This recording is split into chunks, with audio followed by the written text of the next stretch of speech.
হাতে যেদিন কম সময় থাকবে মাত্র 10 মিনিট থেকে 15 মিনিট সময় থাকলে এই রেসিপিটা কিন্তু বাড়িতে বানিয়ে নেওয়া যেতে পারে। শুধু ঘরে সবজি আর সয়াবিন থাকলেই হয়ে যাবে।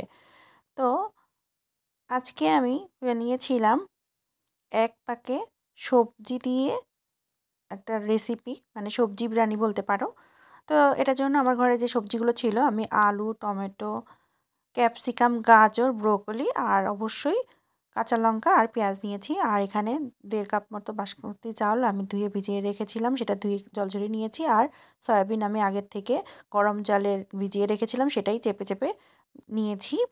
এবার আমি কড়াইতে তেল দিয়ে তেলটা গরম হয়ে আসার পরে এখানে আমি দিয়ে দিয়েছিলাম রসুন থেতো আর পেঁয়াজ কুচি দিয়ে একটু হালকা নাড়াচাড়া করে এর ভিতরে আমি সবগুলো সবজি যেগুলো নিয়েছিলাম সব দিয়ে দিয়েছি, শুধু টমেটোটা আর কাঁচা লঙ্কাটা দিইনি, এটা আমি পরে দেবো। তো এখন সবজিগুলো দিয়ে আমি একটু নাড়িয়ে চাড়িয়ে নিলাম। এবার আমি লবণ দিয়ে দিলাম, লবণটা লাগলে আমি পরে আবার দেব। এবার আমি সবজিগুলোকে বেশ একটু সময় নিয়ে ভেজে নেব। হালকা সবজিটা যখন ভাজা হবে তখন আমি এর ভিতরে আগে থেকে যে ভিজিয়ে চেপে নিয়েছিলাম, জলটা ঝরিয়ে নিয়েছিলাম যে সয়াবিনগুলো, সেগুলো দিয়ে দিলাম। সয়াবিনগুলো এখন এর ভিতরে দিয়ে ভেজে নেব। হালকা যখন সয়াবিনগুলো ভাজা হয়ে যাবে তখন এর ভিতরে আমি টমেটো কুচিগুলো দিয়ে দেবো। টমেটো ঠিক এভাবে ডুমো ডুমো করে কেটে নিয়েছিলাম, সেগুলোই আমি দিয়ে দিলাম। দিয়ে এবার সব কিছু আমি বেশ ভালোভাবে ভেজে নেব। যখন এরকম হালকা ভাজা হয়ে যাবে তখন এর ভিতরে আমি গুঁড়ো মশলা দিয়ে দিচ্ছি। দিয়েছি হলুদ গুঁড়ো, লঙ্কা গুঁড়ো, জিরার গুঁড়ো, ধনিয়ার গুঁড়ো দিয়ে আবারও খুব ভালোভাবে আমি সবজিগুলো সাথে মশলাগুলো মিক্স করে নিচ্ছি, মানে খুব ভালোভাবে ভেজে নিচ্ছি।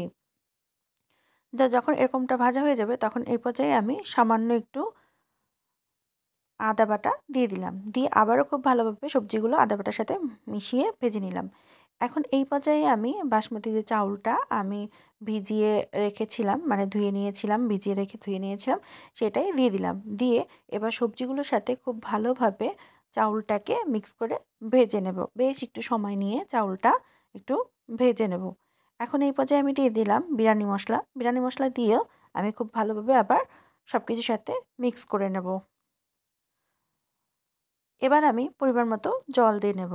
যেহেতু আমি 1.5 কাপ মতো আ উম রাইস নিয়েছিলাম, আমি 3 কাপের একটু বেশি জল দিয়েছি। তো এখন আমি এর ভিতরে চেরা কাঁচা লঙ্কা দিয়ে দিলাম। এবার আমি ঢাকনা চাপা দিয়ে দেব মিনিট 10 এর জন্য। মিনিট 10 পরে ঢাকনাটা খুলে দেব। দেখো আমার রাইসগুলো কিন্তু প্রায় 80 থেকে 85% মতো সিদ্ধ হয়ে গিয়েছে। আমি এটাকে একটু নাড়িয়ে চাড়িয়ে নিলাম। হালকা একটু জল নিচে আছে।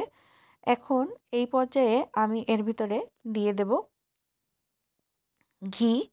তোমরা চাইলে যখন তেল দিয়েছো তেলের ভিতরেও ঘি দিতে পারো। আমি এখন দিচ্ছি। দিয়ে দিলাম গরম মশলা গুঁড়ো, সামান্য একটু চিনি আর গোলমরিচের গুঁড়ো উপর দিয়ে দিলাম। আর দিয়ে দেব ধনিয়া পাতা কুচি। দিয়ে এবার সব কিছু আমি আবারও একটু নাড়িয়ে চাড়িয়ে মিশিয়ে নেব। আলতো হাতে একটু নাড়িয়ে চাড়িয়ে পুরো সম্পূর্ণ রাইসের সাথে এবং সবজির সাথে মিশিয়ে নেব। এবার আমি আবারও ঢাকনা চাপা দিয়ে দেবো মিনিট 10 এর জন্য। এবার আমি লো হিটে রেখেছিলাম। মিনিট 10 পরে ঢাকনাটা খুলে নিয়েছি। খুলে একটু নাড়িয়ে চাড়িয়ে নিচ্ছি যে ঠিকঠাক মতো সিদ্ধ হয়েছে কিনা সেটা দেখার জন্য।